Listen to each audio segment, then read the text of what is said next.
Family card দিলেন, কৃষি card দিলেন, বয়স্ক বেকারদের ভাতা দিলেন, কিন্তু উনি যে কি করবেন না এই কথাটা কি বলছেন? আচ্ছা আলাল বন্ধু, হ্যাঁ। সামনে 26-এ নির্বাচন, কি ভাবলি কি? এবার আমরা একটা নতুন বাংলাদেশ গড়তে চাই।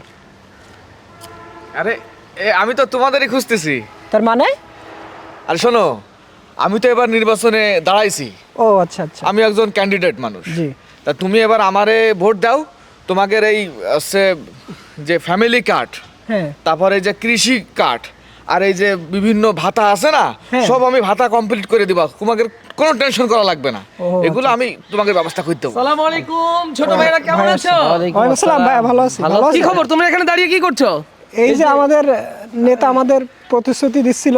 ও ইনি তোমাদেরকে প্রতিশ্রুতি হ্যাঁ, সে দিচ্ছেন, জি, জি। মানে বলতে চাচ্ছে যে সে আমাদের ফ্যামিলি কার্ড করে দিবে, মানে ভোট আমাদের- দিলে তোমাদের ফ্যামিলি কার্ড হ্যাঁ, করে দেবে। হ্যাঁ। আর কি দেবে? আর হচ্ছে বেকারদের ভাতা দিবে, বেকারদের ভাতা দেবে, বয়স্কদের ভাতা দেবে, এবং কৃষি কার্ড, ফ্যামিলি কার্ড দিবে, তাই না? জি, জি। কিন্তু উনি ফ্যামিলি কার্ড দিলেন, কৃষি কার্ড দিলেন, বয়স্ক বেকারদের ভাতা দিলেন, কিন্তু উনি যে কি করবেন না এই কথাটা কি বলছেন? না, এই কথা বলেনি। আমরা নেওয়ার গল্প অনেক শুনেছি, এখন কি করবেন ওনারা এটা জানতে চাই।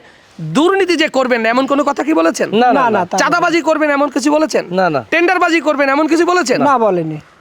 আমরা এমন একটি বাংলাদেশ চাই যারা বয়স্ক ভাতার গল্প শোনাই, ফ্যামিলি কার্ডের গল্প শোনাই, কৃষি কার্ডের গল্প শোনাই, এমন গল্পের দিন শেষ। বয়স্ক ভাতার পেছনে দৌড়াতে দৌড়াতে 5,000 টাকা, কৃষি কার্ডের জন্য যাবে 5,000 টাকা। আর ভাতা কেন? তরুণদেরকে কর্মসংস্থান দরকার।